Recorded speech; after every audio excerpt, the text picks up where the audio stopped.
Right. Well, good afternoon, everyone. Thank you for taking your time to join us on our webinar session today. It's exactly 12 p.m. East Africa time. I see you, Boniface, David, and Zishan. Thank you very much for joining us. And to you, Ryan, who's my co-host today. As we say in Kenya, Karibu.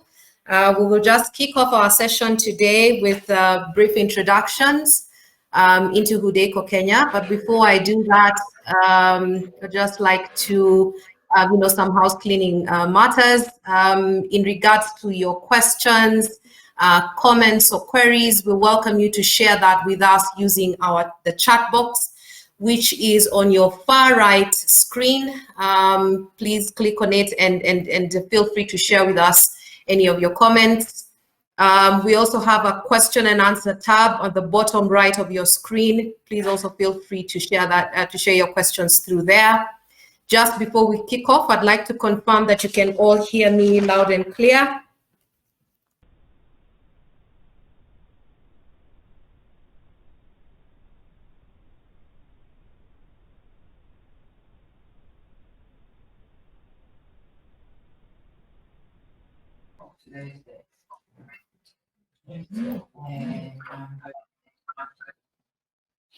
Terry, we can hear you loud and clear. And from South Africa, we like to say, how's it? So how's it, everyone? It's good to be here. Great. Thank you so much, Ryan. Always a pleasure to have you in these webinar sessions. Gezai, I can see you. Welcome to our session. Boniface and Gilbert, welcome to our session. And I know Simon has also joined us. Simon is part of our team. And he's going to be one of our panelists today. So alongside myself and Ryan, we also have Simon, who's available to respond to any of your questions. So just moving forward, a brief introduction into Hudeko Kenya. Thank you, David.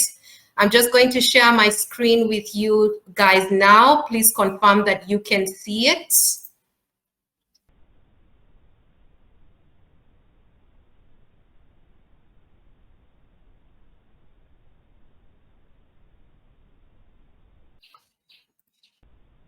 Super. Can you all see my screen?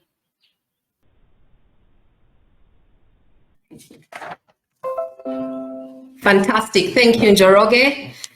Right. So just a brief introduction into who Hudeko Kenya is. Hudeko Kenya is part of the Hudeko Industries group of companies with our headquarters in South Africa.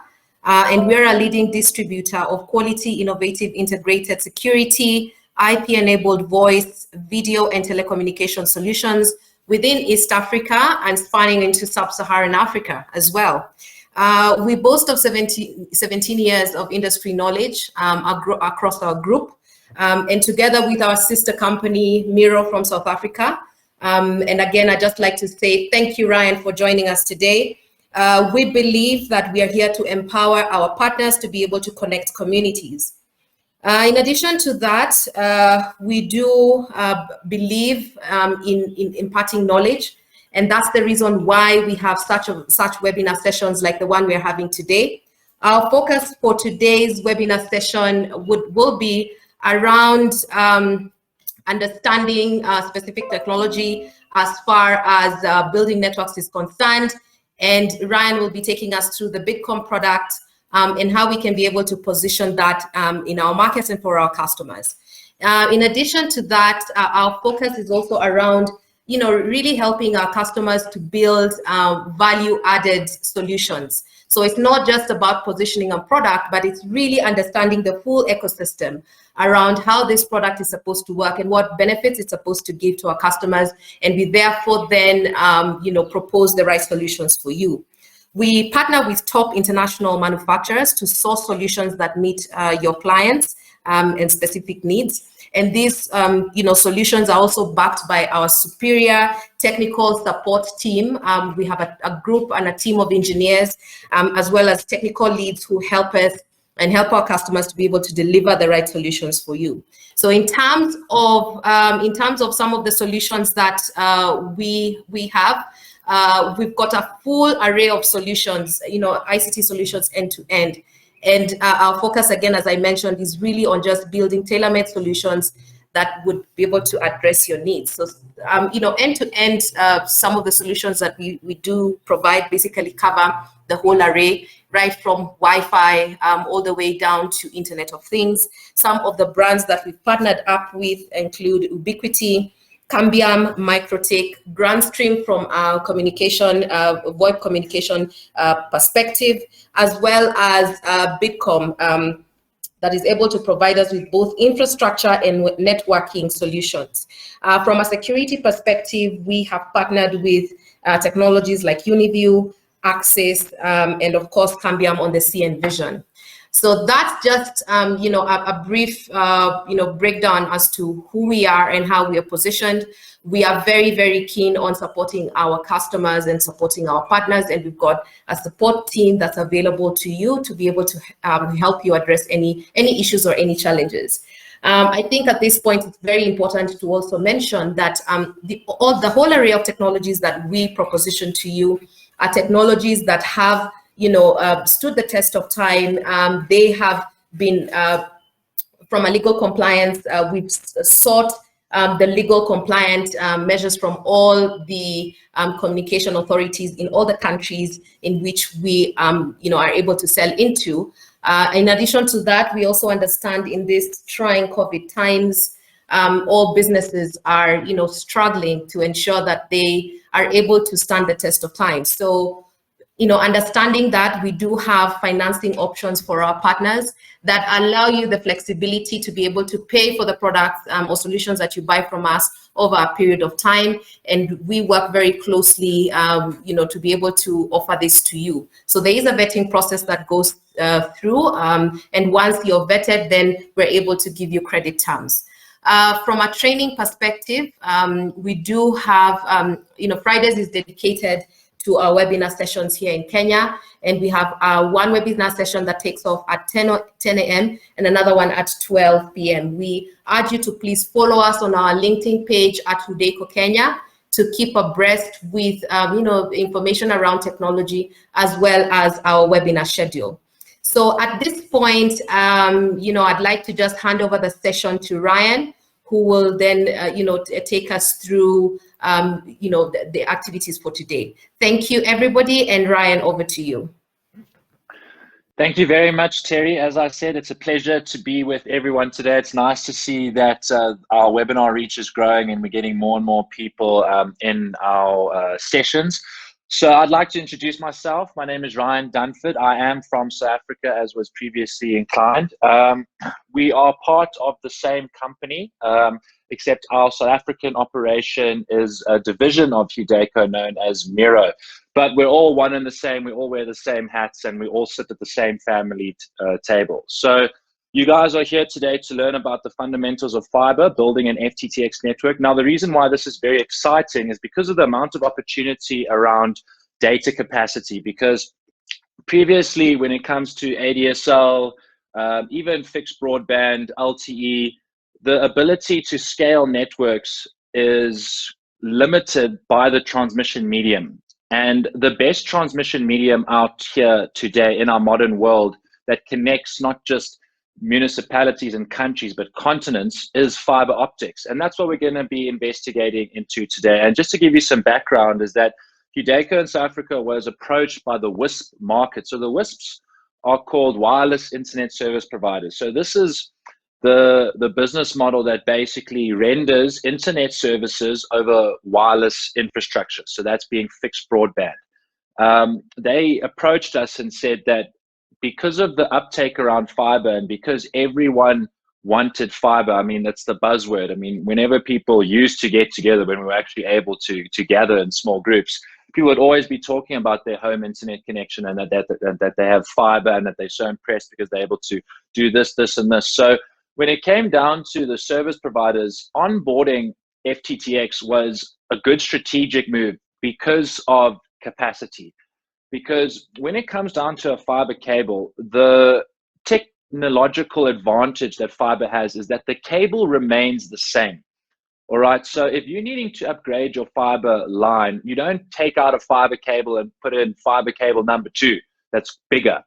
No, the way that it works is that through technology called dense wavelength multiplexing, which we'll get into a bit later, multiple fiber streams, which are essentially just wavelengths of light, are cascaded through the fiber cable in multiple forms without ever interfering with each other. So that's why I think the record for a single fiber cable, a single strand of single mode fiber, is 1 petabyte worth of data.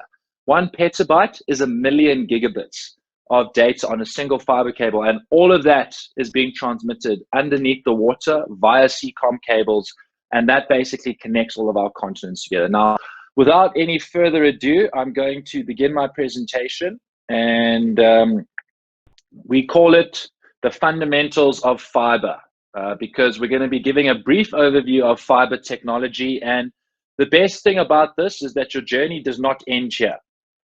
We offer a crash course into the fundamentals of fiber on an online e-learning platform called Miro Academy. So the next step after your journey from this webinar is to move over to the Academy, where you can learn a bit more about the technical aspects of FTTx builds, and not just active fiber, but passive fiber as well, which is the two technologies that are basically surrounding all fiber to the home and fiber to the business solutions. So let's get straight into it. So we're looking at the fundamentals of fiber, presented by yours truly. So a little bit of introduction. We're going to be looking down the optical line. What makes a fiber cable? How is it constructed? Where, how, if, and why do we install fiber networks, and understanding the difference between passive networks and active networks.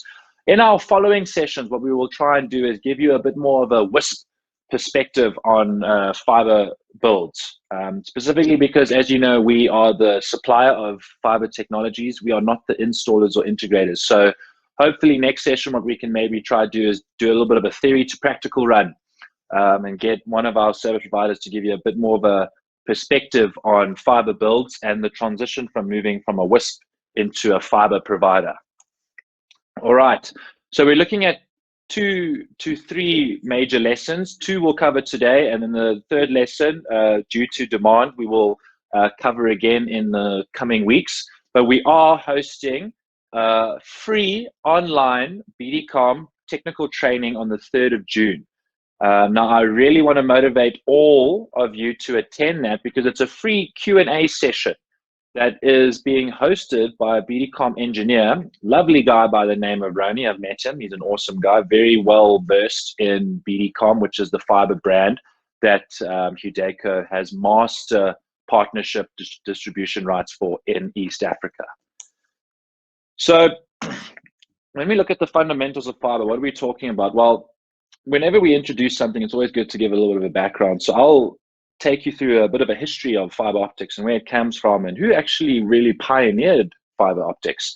Then we'll look at the manufacturing and the design of the physical cable. We'll then look at the different types of cable that are offered on fiber, single mode versus multi-mode. What are the differences? What is simplex? What is duplex? And then the different type of cable types. So essentially, you should be able to leave this webinar with a better understanding of fiber, how it is made, where it gets used, and what can you get from it in terms of a return on your investment once you've started to build, plan, and implement your FTTx solutions. All right, so one of my favorite people in history, Dr. Alexander Graham Bell, best known for perfecting the telephone to transmit or send vocal messages using electricity. He's also the first one who patented the design of the telephone, because if American history teaches us anything, if you don't patent it, you don't own it. He's also credited with inventing the photophone in 1880, which was pretty much a device that was far ahead of its time and no one had any practical use for.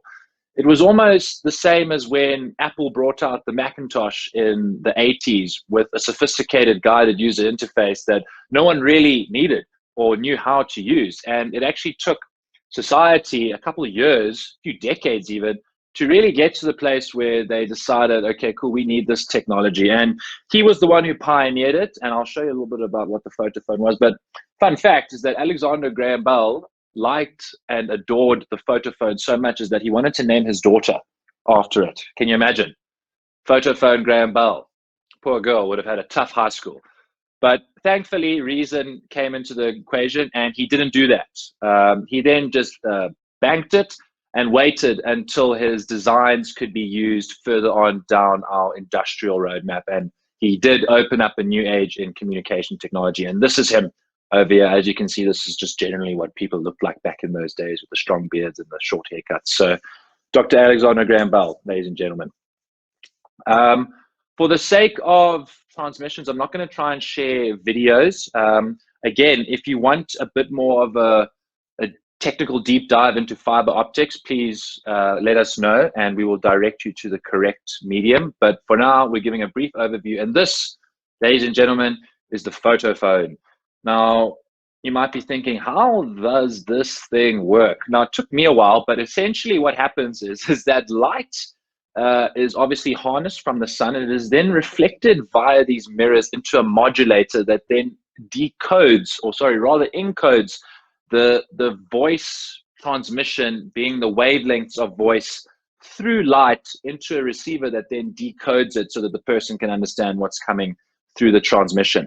Very, very advanced for the 19th century. But there was only one problem with this transmission. If you didn't have sun, you had nothing. So sun, being a precarious, sustainable source of light and energy, is not always around, specifically at night. So this idea, this blueprint of the photophone was essentially bombed, but the idea was further expanded and dug into later on down the line. And now we're looking at fiber, which is light cascading itself through a very small glass diameter. I mean, if you look at this image, it's pretty, but it kind of also tells the story of what is exactly happening. I mean, that's not the glass, that's the cladding. This is the glass, the tiny strand of physical glass that's not larger than a human hair.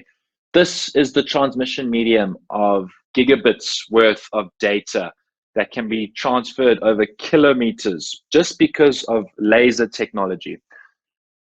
So let's just look quickly at fiber's impressive resume and why we'd want to start building our networks off of fiber, because at the end of the day, Ethernet is always going to have its place. But when it comes down to starting to build future-proof high-capacity data networks, fiber has to be the go-to technology, because inch for inch is stronger than copper.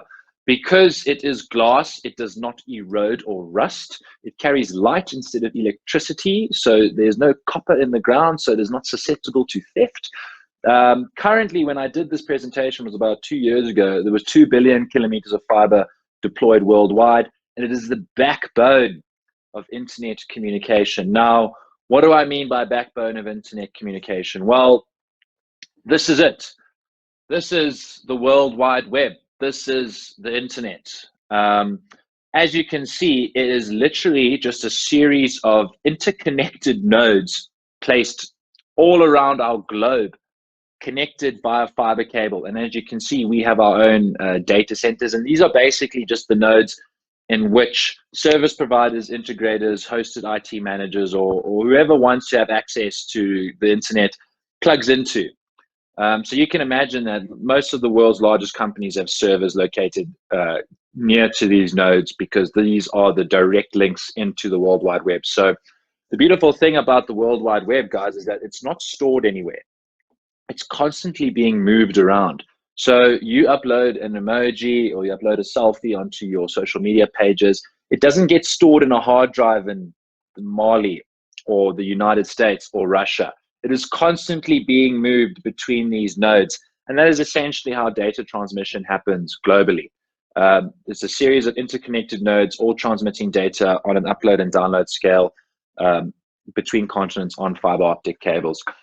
So just to give you guys a bit of a background, is that the core part of our networks are fiber cables. And because of the increased use of home appliances and businesses, we're starting to use a lot more of our core capacity. So I know we're operating up here in Kenya. Kenya does have a dedicated underwater CCOM cable coming into its ports, which is good because Kenya has a lot of opportunity to expand its fixed broadband infrastructure, because currently the market is very saturated by the telecommunications companies, and those are the ones that are offering 3G, LTE, and maybe some form of fixed broadband. But the real opportunity comes with wireless internet service providers who can connect through to these nodes and basically start creating multiple point to multi-point internet infrastructures that are for estates, small towns, cities, provinces, even regionally. The real opportunity is that currently, because there is no real competition coming from the bottom or the entry level, is that the guys at the top, the big telecommunications companies, are basically just milking it. Kenya does have a fantastic internet penetration rate. I think it's actually larger than South Africa. And this is mostly just due to the availability of 3G. However, the data costs are determined by the big telcos. So what you want to be able to do is you want to be able to go into one of the cities, the main cities like Nairobi or any of the other main metropolitans. You want to be able to go in there, distribute internet based off of your own infrastructure so that people pay you for more affordable data, because at the end of the day, the only reason the big telcos are pricing their rates is because no one's coming in at a more cost-effective rate. And that's where the opportunity for service providers come in. And that is why the WISP market in South Africa grew so much, is because we only had two players. We had MTN and Vodacom. And then those guys basically just determined data pricing. And if you look at South Africa, we have some of the worst data pricing in the world. But when it comes to fixed broadband internet penetration rate, that's our fastest growing internet connectivity medium. And the reason is because people are sick and tired of paying high data costs, when essentially, if you look at what data is, it's not a physical resource. It's not gold, it's not platinum, it's not a mineral. It's basically just needing to be transferred between these nodes. And that's what service providers do, is that they allow the interconnectivity between tier one providers, which are the people that are inside the ocean that are connecting all the cables, and tier three providers, which are the people that are coming to your house and installing a router or router, however you may. So just to give you guys a bit of a back story into connectivity and why it's in everyone's best interest to start looking at services, because at the end of the day, it's all going to be it all comes from remote work. Because at the end of the day, people are changing, habits are changing, but what's increasing is how we use the internet.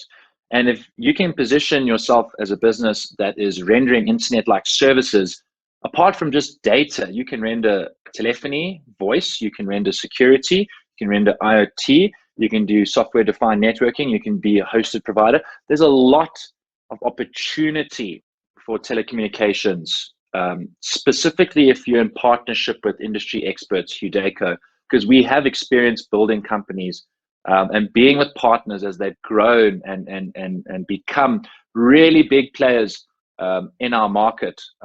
And even with all of this COVID going around, it's a very fortunate position to be in an environment that is continuing to grow despite the worldly situation.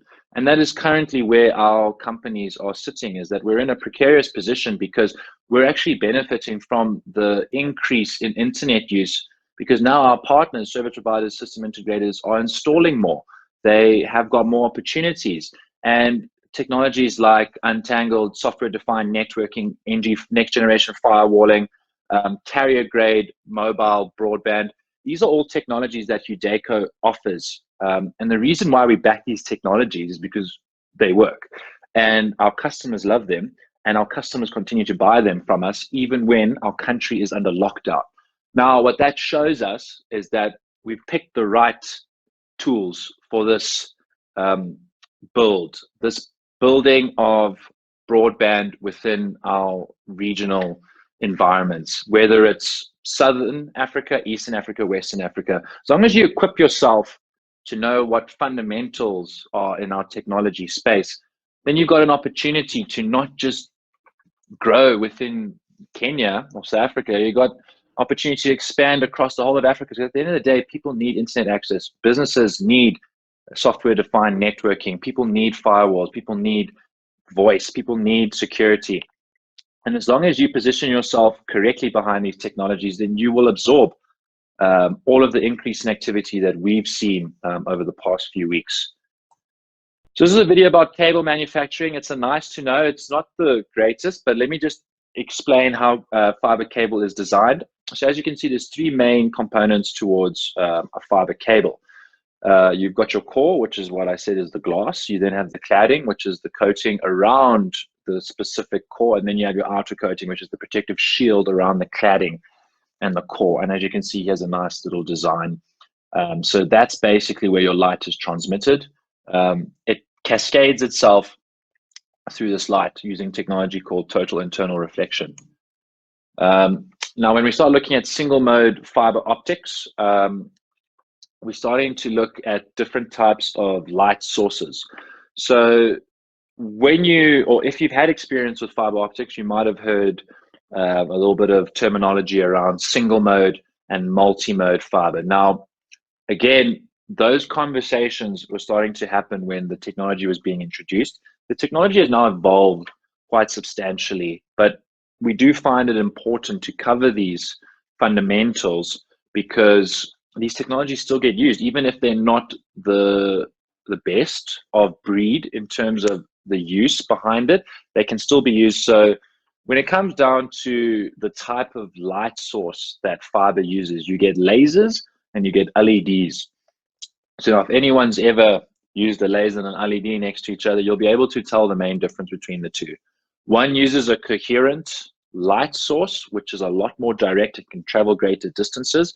And the other one uses incoherent light source, which basically just broadcasts a whole bunch of light in a very large surface area. So logically, you might be thinking, okay, well, laser for distance, LED for capacity. Yes, 100%. So when we started to look at single mode fiber, we saw that they had a very small plastic/glass diameter core in comparison to multi-mode, which had a larger core. Well, now what that meant was that the laser would be shone through the switch and it would cascade itself all along the core for as long as possible. Now you might think, okay, well, the smaller the core, the longer the distance, because the laser has got less space to reflect, 100%. So when we look at multi-mode, it's got a fatter core. And now what that means is that the reflection that's happening is happening a lot more consistently and occurring a lot more. So the distance is greatly reduced. Now, initially when the technology was introduced, single mode was used for distance and multi-mode for bandwidth or capacity, as you could say. But because of our need for fiber cable to be everything, distance, capacity, needed to be bulletproof, multi-mode technology was kind of given a backseat, if I could say it in a very honest term. And most of the advancements have been done in single mode fiber. So back in the day, you might have been able to say, okay, cool, I can do 2 gigs worth of data over 50 meters on multi-mode. That's great. But with single mode, I can do twice that and it costs less because of simple economies of scale. Because people started to invest more in single mode, the cost of single mode came down quite drastically. So again, lasers were quite expensive when they came out, but now not so much because everyone's had to move towards single mode as the primary source of connectivity between nodes. As we saw, that is what essentially fiber is. It's connectivity between network nodes. So when we started to look at, now we've got our single mode fiber and we've got our multi-mode fiber. Now there was this talk of a simplex cable versus a duplex cable. Now, if anyone's had any networking experience before, you can say simplex is a singular form of transmission and duplex is bi. It's bidirectional, or it has 2 sets of transmission mediums. So as you can see, we've got a good example here. So simplex is essentially a single cable and duplex is 2 cables. Now, you might think to yourself, okay, cool, why did they do this? Well, again, guys, because initially the technology that was being used wasn't able to handle the capacity that it can do today. So what they needed was that they needed one cable for upload and one cable for download. So that is broadband. So if anyone just needed a little bit of extra information around broadband connectivity is upload and download capacity, all right? So when they introduced duplex fiber and they had a suspicion that, okay, well, they'll have a dedicated upload cable and they'll have a dedicated download cable. But because of total internal reflection and division wavelength multiplexing, you're now able to do bi-directional transmissions along a single cable without any self-interference. So again, the need for duplex cabling became redundant via sheer use of simplex cable and technology advancements in single mode. So it's just good for everyone to understand that we still use duplex fiber, but most of the technology is being shifted towards simplex. But as long as you understand the major differences between the two, you're not really going to have any issues as you move further down your fiber journey. All right, so I thought I'd also just touch on the main differences here between SFP cages. So as you can see, we have a simplex SFP cage and a duplex SFP cage. Now, what I wanted to try to do was to kind of articulate the major differences in the types of SFP cages.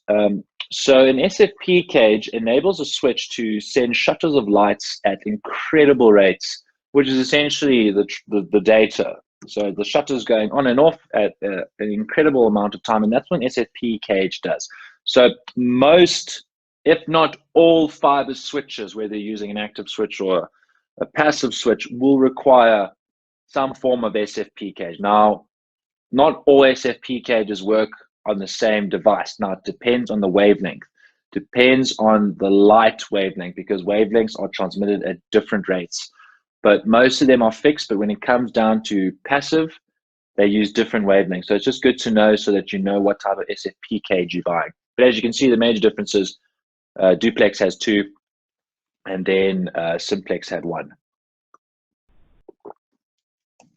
All right, so now we're starting to look at the different types of cables that get used. So Hudeco does not provide fiber cables.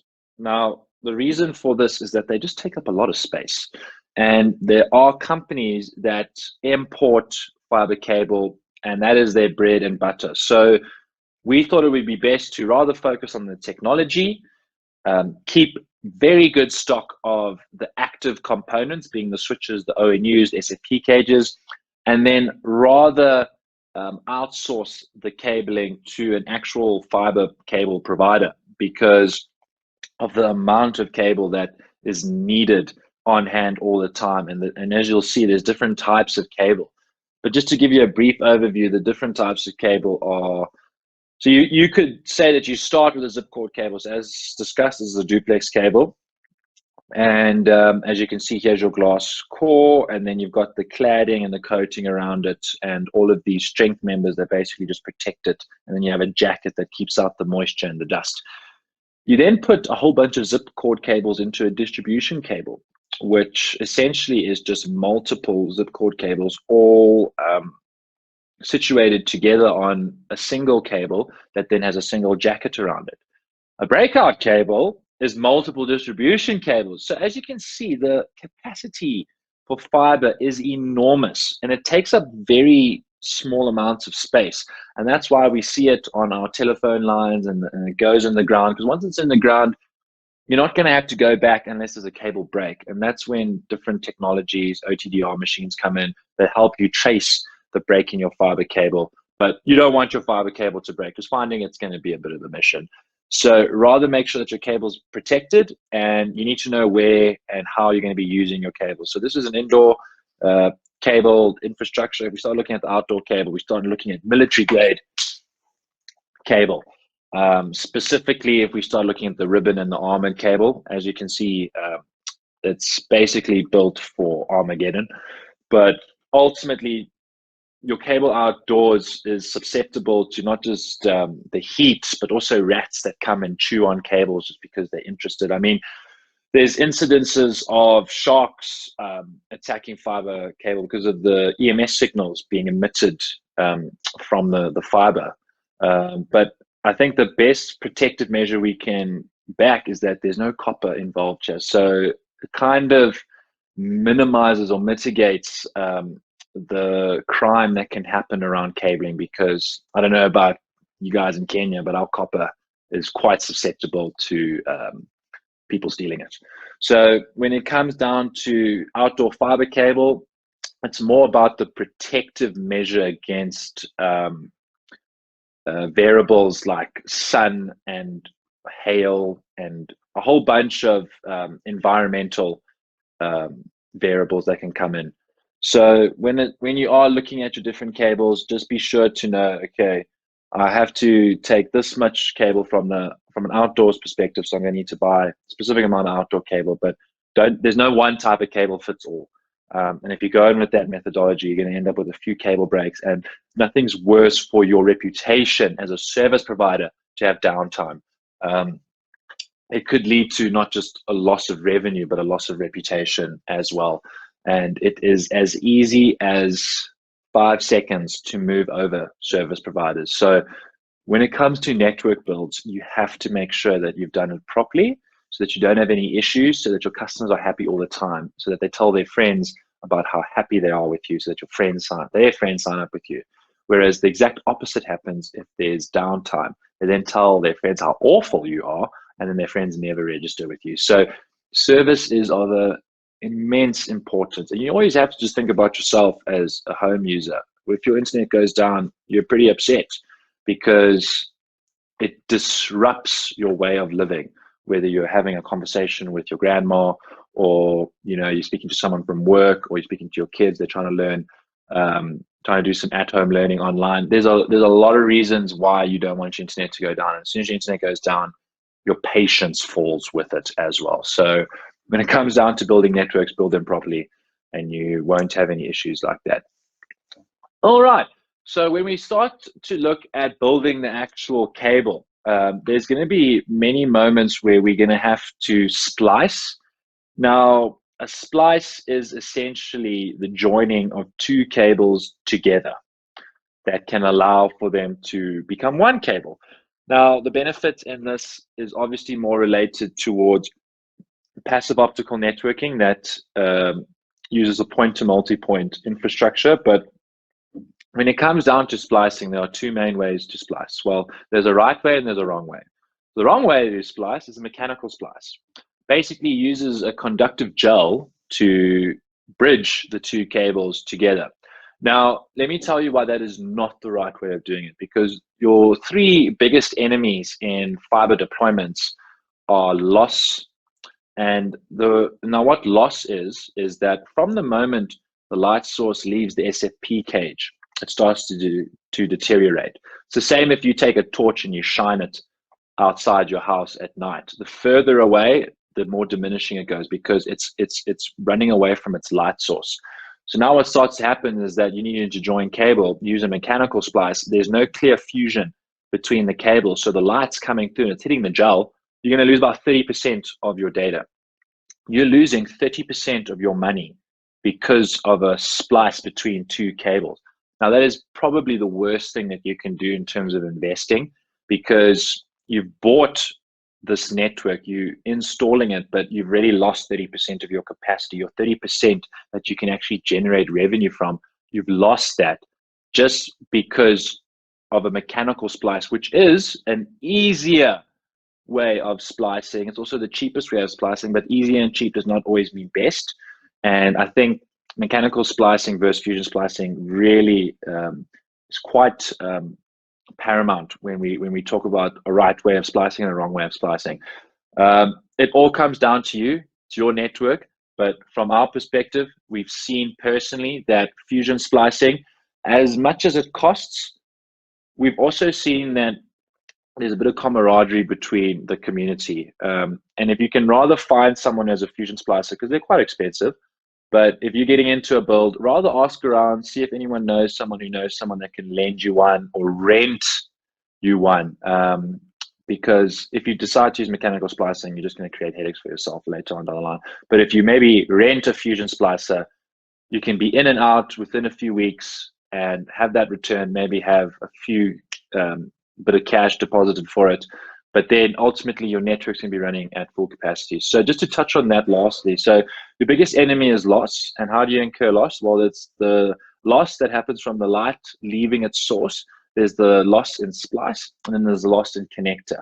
Now I'm going to get into the connector now, but basically this is the fusion splice. As you can see, what happens is that this fusion splicer melts the glass cores together, creating one core.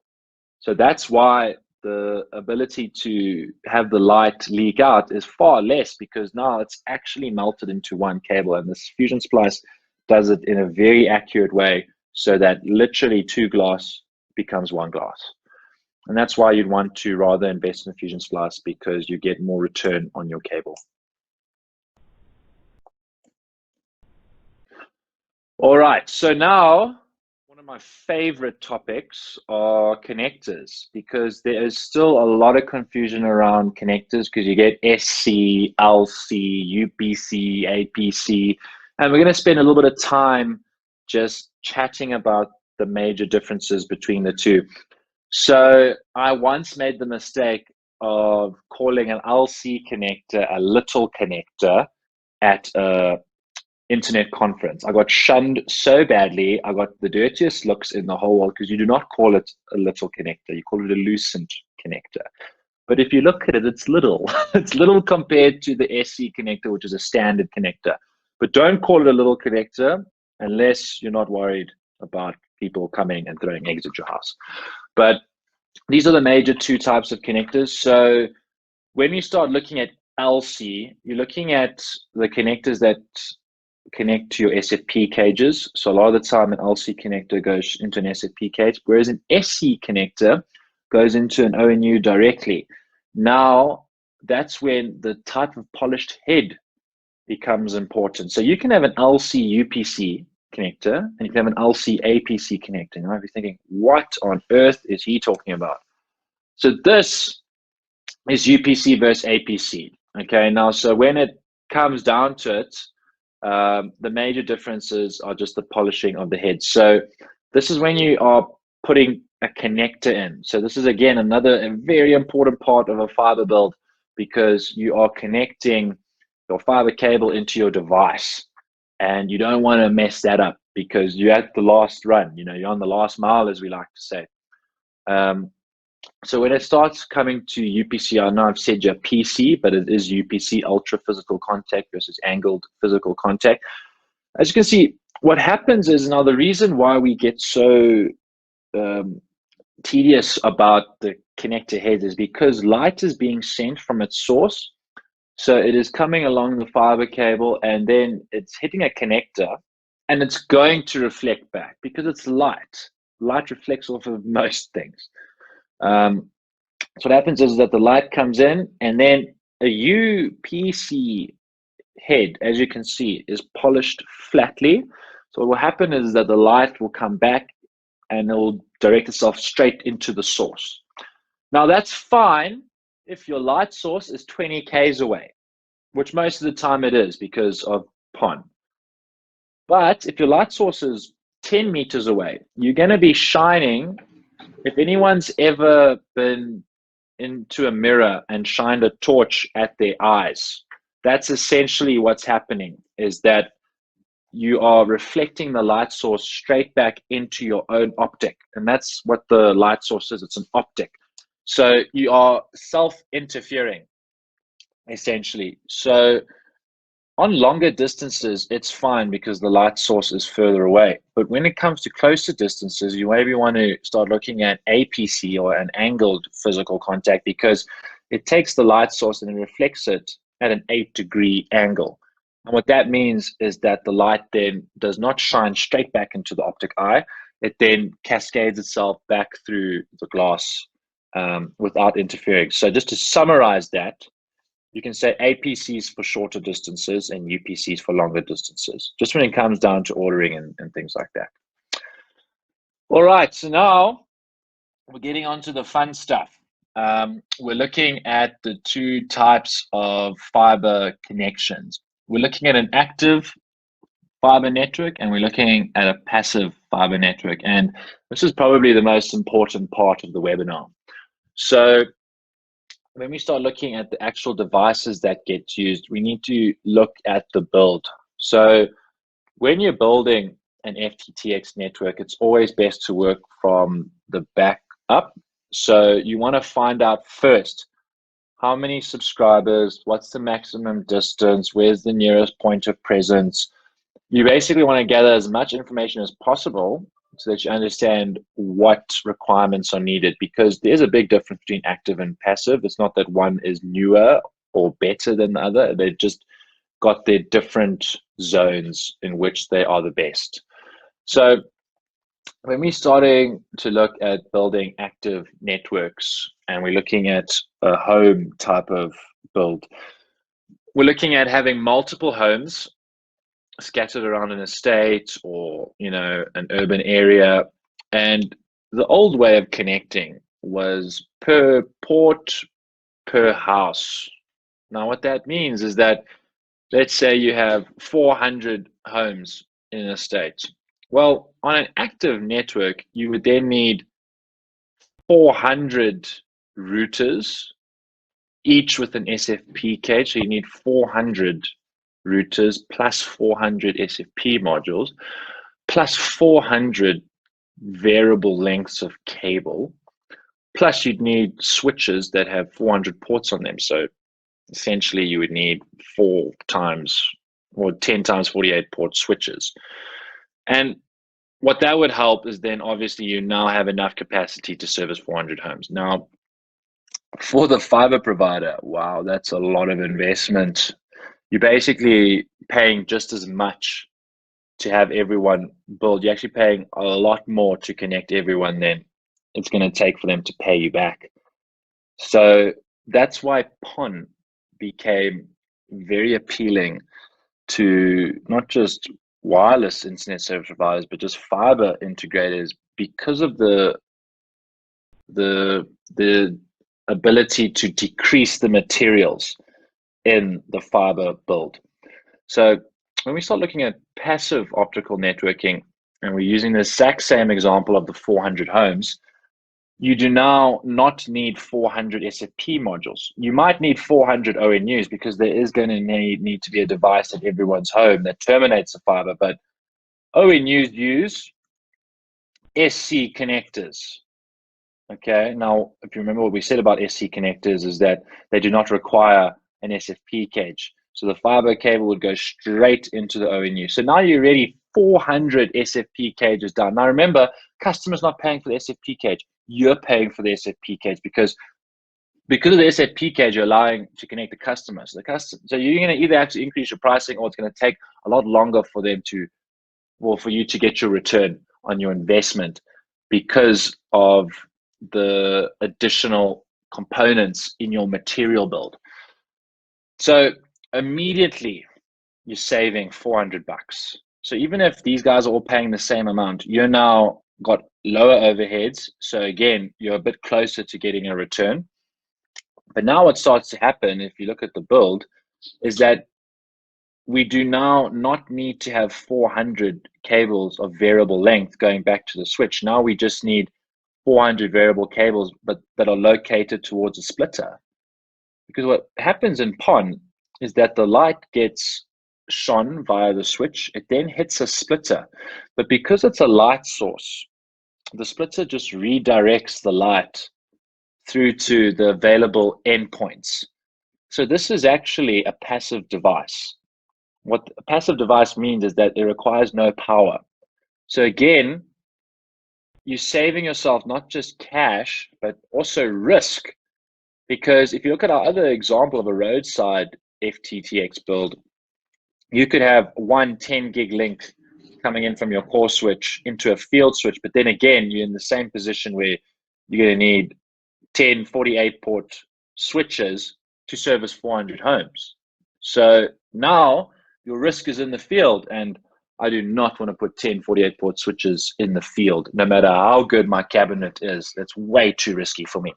But I can put a passive splitter that costs a few dollars, and I really mean that, passive splitters do not cost more than $50. And the best thing about them is that they can break and you can replace them. Because all that's happening is that the light is being shone here, it's then being reflected, and then being split to all the different endpoints.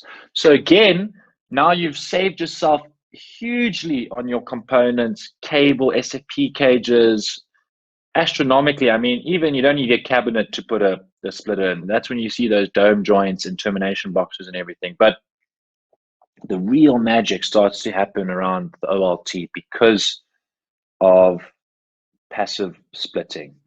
So now what happens is that, remember, we said we needed 10 times 48 port switches because that would give us 480 ports, and we could then connect 400 homes.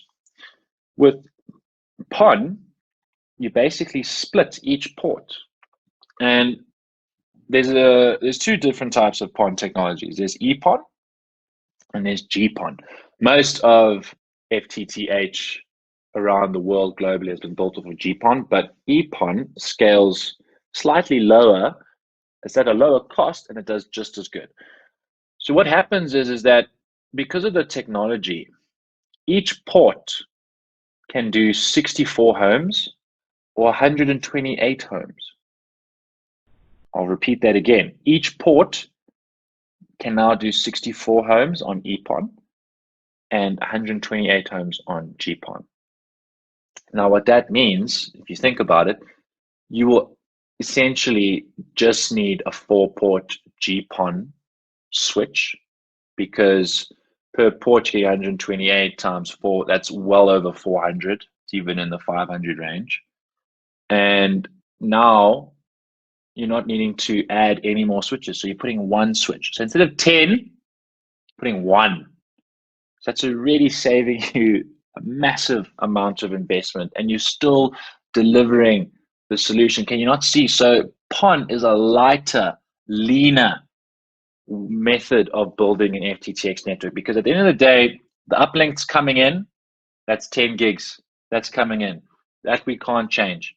But now, once it hits the OLT, we can really start saving our own costs on building an FTTx network. And that's essentially the main driver behind why GPON and EPON have grown so much, not just in our market, sorry, got a bit of a sneak peek there on the next slide, but not just in our market, but globally, is because if I can render services at a tenth of the cost while still maintaining the quality of that service, why don't I do that? Is that not a more efficient way of running your business? A lot more leaner. You're saving yourself cash so that maybe you can use that additional savings to build more networks so you can create more customers. Because the beautiful thing about fiber, ladies and gentlemen, is that it's like a road.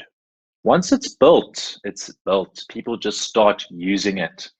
So even though I've got fiber at my house, if I leave my house, I don't take the fiber with me. Fiber's here. The value of the house is increased because of the fact that there's fiber. So the next people who come into the house are paying not just for the house, but for the fiber connection as well. So you as the service provider, you're making cash, whether or not the person's in or out. And if they don't want to pay, you just turn them off, because you have that power, because you are running the actual infrastructure. You are the e-toll of fiber networks, but a good e-toll. So if anyone has any questions regarding active networks and passive networks, please save them for the end. We're doing really well. We're almost towards the end, and I will be more than happy to answer any questions. But it's really exciting stuff, guys, because we gave this presentation to the WISP market in South Africa 2 years ago.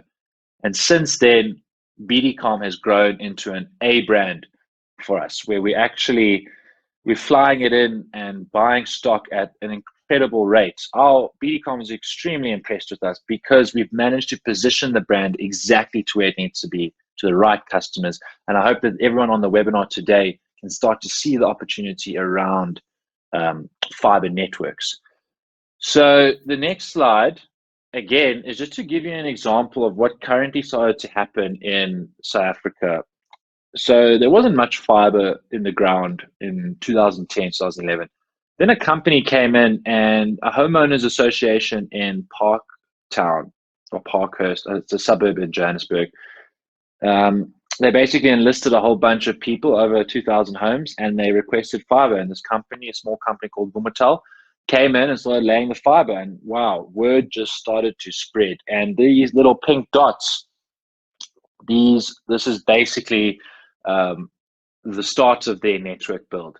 Because the major difference between fiber builds and wireless builds is flexibility, guys. Because wireless, you're actually able to get to harder to reach places, because sometimes you can't always take a fiber cable everywhere. But that is the beauty of the harmony in using both wireless and fixed fiber as a solution to generate revenue. So the example that we would use is that a lot of fiber providers, we call them providers, tier 2 providers, they're the ones that have access to the CCOM cable. And then they're the ones that create all these nodes. And tier 3 providers who don't own any fiber basically come and just bid for the services for the customer. That's kind of the model south of the equator for us. And I'm pretty sure it's similar in the North and Eastern territories, because it's a very efficient way of building things. You got to let the builders build, the plumbers plumb, the electricians electrical. So a good example of a hybrid solution is, you're a service provider, you know that there's a network node here in Bedford View, and you've got an opportunity. You've spoken to some homeowners association, or you have a project in this area, because you know there's 800 homes there, 1,200 homes, they all want fiber connectivity, okay? Now, the fiber provider is going to take a long time to get there, but you can still offer him network fiber speeds. Because at the end of the day, just like 80 k's an hour is 80 k's an hour, whether you're on a bicycle, a motorbike, a Ferrari, Lamborghini, airplane, ship, 80 k's is 80 k's. Same can be said with gigabit speeds or any type of networking speed, is that the speed is the speed.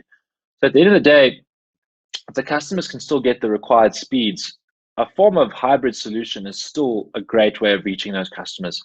So what happens is that you set up a carrier link, a wireless link that Udeco can provide. And basically what you just do is you send this link over 10 Ks. You can send 10 gigs over 10 Ks with the technology we have. And then basically you just use the receiver wireless dish as a means of being a point of presence, that then you can now connect everyone via fiber cable. And then what happens is, when the fiber provider gets zacked together and gets there, you then basically just run a cable. The customer won't know a single thing, because at the end of the day, they're still getting fiber-like speeds, because you're using proper technology as a hybrid solution to get over a fair amount of distance. So it's not as if wireless or fiber compete against each other. They both have got their niches, and they both need to be used in their specific niches. All right. So now that we've had a bit more of a nice introduction into fiber and the different solutions, what does Udeco offer? So Udeco offers a brand called BDCom, a fantastic company that we've had the pleasure of being partners with for 4 years. I've met the guys myself. They are great, warm, motivated partners that are always able to assist and help. And like I said, guys, we've got a free Q&A training webinar on the 3rd of June, hosted by BDCom in partnership with Udeco. And they just want to spend as much time as possible teaching as many of our customers about BDCom solution, because the customers in our markets that have adopted BDCom solutions are seeing great returns, because of the fact that the brand is so powerful and offers so much value. They offer a lifetime warranty on their devices. They've got multiple support centers located all around the world. They've got an expansive research and development department. I've been very proud to be the BDCom product manager for this long. We launched the brand in South Africa, and we had an immense amount of success, to the extent that the WISP market came to us and said, listen, we need you to help us. Please train us on how to use your solution. So very briefly, we're looking at 3 main parts of the network. Now, you can break these 3 parts up at any given stage, but you will always have a core, you will always have a feeder, and you'll always have a distribution. Now, the feeder is basically just the distance between the core and the last mile. Your last mile is obviously the distribution point from your point of present that is being fed via fiber cable from your central data center site. And then the opportunities are just endless. So if you can get fiber into a point of presence, you then have an opportunity to deliver fiber to the business. So again, you use one of our GPON OLT 16 port solutions. It costs you maybe $5,000, but basically what you are able to do is generate internet services through to 10 businesses over 16 floors. So 10 businesses over 16 floors, each getting 100 megs download. That's crazy. You will earn such a decent return from that. You'll pay off your equipment within 4 months, easy. And then after that, you're just making pure margin. So there's a lot of opportunity in it when you're building your networks. And also you can start assisting the big telcos. The telcos that have got large wireless antennas, they need some form of fiber coming into their antenna. Even if you partner with WISP, wireless is not always wireless. Wireless does need some form of uplink, and that's what fiber is. Fiber is that uplink that enables the wireless transmission to cascade itself to the necessary endpoints. And then obviously we've got to the curb, we've got to the node, we've got to the home. So BDCom offers a full end-to-end fiber solution. So we offer the 10 gig active fiber switches that can carry multiple amounts of data, each on 10 gigs. I mean, we've got 10 gig 10 port switches, 10 switches each offering 10 gigs with a 40 gig uplink. There's an incredible amount of bandwidth that a BDCom switch can handle. And then lastly, on the last mile, when we start talking about fiber to the business, fiber to the antenna, fiber to the home, they've got EPON and GPON solution that is designed to help you create a very lean and cost-effective solution while maintaining very high connectivity solutions through to your customers. And just to give you another brief overview, you can kind of see the opportunity is that because internet is so expansive, it's not directed to one customer base or one market. You can say home users are your market. So like I said, point of presence, you put a BDCom down in there, you're then able to really start the magic. You can take fiber to the curb, fiber to the apartment, fiber to the office, to the building. You can do a lot of different types of fiber connectivity solutions once you pick your brand, pick your poison, and you're ready to get going. This was just a nice part of lesson 2 that looked at next gen GPON 2, which is again just taking a single OLT and being able to do 10 gigs symmetrical per port on the OLT. Now that's crazy stuff. That's when we start building smart cities and having everything based off of 5G. That's much later on down the line. But again, it's in everyone's best interest to know this technology and to see that we need to back this technology. We need to get behind it, because at the end of the day, if we don't, someone else will. We always like to say, if you think you've got a good idea, there's someone in their garage who wants your lunch. So as long as you stay ahead of him, he's not going to come and steal your food, because at the end of the day, I think everyone's looking for some form of competitive advantage. And the best thing that you can do as someone that's in our industry is upskill yourself on the different types of technology, so that when you're having conversations with people, because that's how we see opportunities arise, is just through word of mouth, speaking to people. You have a project come in, have a desire for 1800 fiber to the home connectivity points, boom, that's perfect. Now you just need to partner with an installer, come through to Udeco, get the full solution, get the product, get the support, get the training, and then you're ready to go. So the very nice thing is that we have experience building from the ground up. We can take someone who knows very little about fiber and turn them into an expert. So that brings me to the end of my presentation. Thank you all for joining. It's been a lot of fun. I've really enjoyed it. This has been one of my favorite presentations to give, because it stood the test of time. It's remained timeless.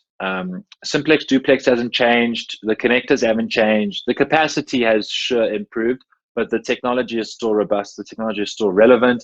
And I think the best thing is that we have even more experience on the technology now. So if you are looking to break into the fiber game, I really highly recommend that you approach Hideko and start your journey, because we can help you. We have an online platform that is designed to give you the opportunity to learn about not just the fundamentals of fiber, but wireless, Wi-Fi, IoT, solar, fixed broadband, IP surveillance, voice over IP, all for a very small subscription rate of 199 Rand. You now have an opportunity to upskill yourself, cross-pollinate your industry knowledge, and create more of an opportunity for yourself heading into our future. So I think that brings me to the end of my session. So we will now open up the floor for any questions. I see that everyone's managed to stay tuned for this whole time. Thank you very much, guys. It's great to have everyone handle an hour of me going through the presentation. So thank you for that. I'll just start looking at the chat now and start addressing questions. Right. Ryan, thank you so much for that great, lovely presentation. There's a lot to learn. There's a lot to consume from that presentation. It's very, very relevant to our market. It's good to see some of our participants from the WISP ISP space. I think this was very relevant to you. In terms of questions, we've got one question from Gilbert Khan, and this is about the splicing methods. And he's asking, how can you differentiate between the two splicing methods? Yes, so Gilbert, that's a good question. So in terms of terminology, one's called a mechanical splice and one's called a fusion splice. So a mechanical splice uses a light conducive gel, type of a glue, that takes two fiber cables, puts them together, and then it dries the gel so that the light source basically comes through the gel into the cable B and then transmitted through it. The difficulty with that is the loss of light through the conducting gel. And that is why a fusion splice is an electrical arc, which basically melts the two fiber cables together, creating one fiber cable. Great. I hope that answers your question, Gilbert. Yeah, Gilbert, is that sufficient?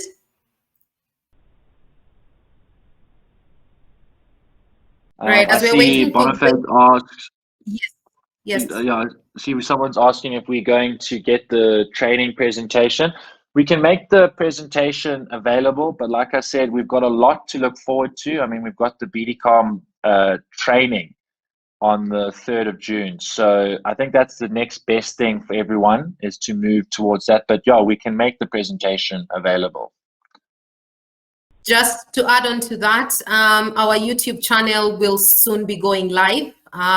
So all recordings around our webinars will also be posted on our YouTube channel, and we will share with you the handle. So at your own free time, you can always go back and listen to the webinar sessions.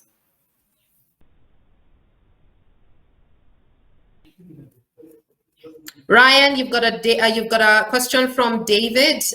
He's asking, is there a recommended splicing tool? Yes, so it's called a fusion splicer. We don't actually sell it. Fiber providers will sell it, so the same people that provide the cables and then the OTDR machines will sell a fusion splicer.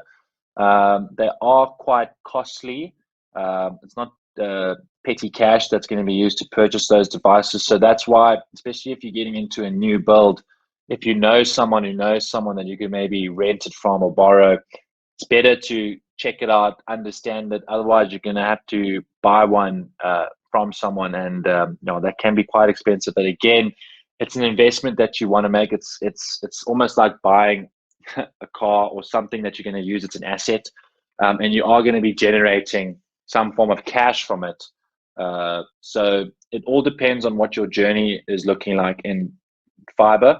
If you wanting to learn more about splicing, like I said, our e-learning training is the best platform. But when it comes down to the actual splicing tools, we said to ourselves in terms of our distribution that we wanted to stick towards the solution, and then the accessories that can be picked up by outsourcing it to different partners.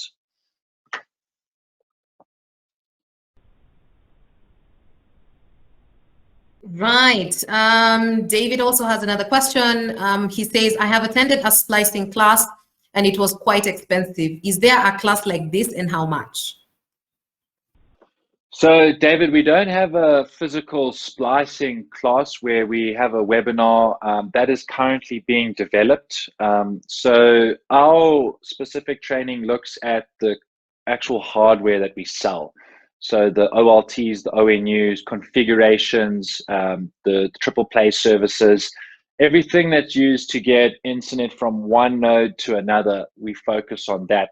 When it comes down to the actual building of networks, there are courses like CFOT, Certified Fiber Optic Technician, which is a more generic training, because that kind of just focuses on installing fiber. So that's a great place to look, but you're 100% right.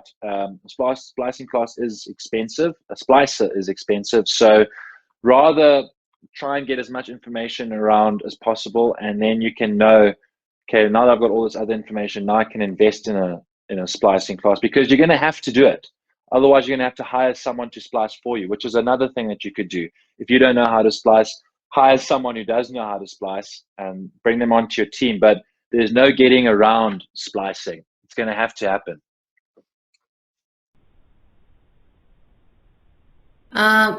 Thank you, Ryan, for that. We've got another question from Gilbert.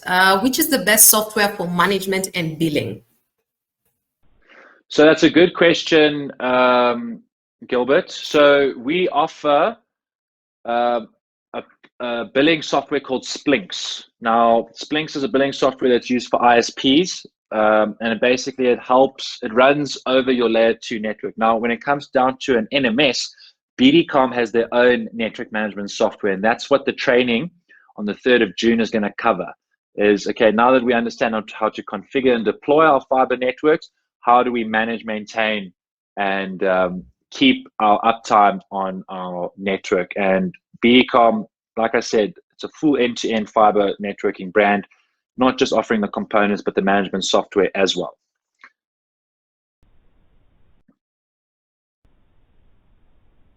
All right. We are now coming to the end of our session. We just want to thank you very, very much, Ryan, for sharing, your knowledge around Bitcom and how we can be able to position it. Just a reminder to everybody, our question and answer session with Bitcom is scheduled for the 3rd of June. You should already have received a mailer invite from us. However, if you've not received it yet, please look out for that mailer with information around the timings, as well as what we will be covering in that particular session. It's going to be a long session, so it's going to be a live session from 12 p.m. to about 5 p.m. EAT. So that allows you, the flexibility to join whenever you're available. So please look out for that, and we do look forward to seeing you and hosting you in that particular webinar session. As I mentioned earlier, we do have, scheduled webinars every Friday at 10 a.m. and at 12 p.m. East Africa time. So please follow us on our LinkedIn page at Hudeko Kenya, as well as, be on the lookout for mailers from us with information around the scheduled webinars. So at this point, I'd just like to thank you all very much. Wish you all a fantastic Friday and a great weekend ahead. And looking forward to seeing you on the Bitcom session on the 3rd of June. Right? Thank you very much. Have a lovely day. And thank you so much, Stanley, for your feedback. We appreciate it. Asanteni sana, and wish you guys a all good weekend. Bye-bye now. Cool. Thanks very much, Terry. And just lastly, guys, I have started to share my screen on Miro Academy. So again, if you want to continue on with your journey and you want to learn more about ICT, this is the site to go to. We've got individual plans that cost, around about $20. So go check it out, see if you can find something in there that's for you, and let's start increasing our knowledge and really starting to understand ICT and where we can make our mark. So thank you very much, Terry, for hosting me, guys. It's been a pleasure. I hope to see you soon, and I hope to see you on the 3rd of June for the BDCom training. Thank you and goodbye. Goodbye now.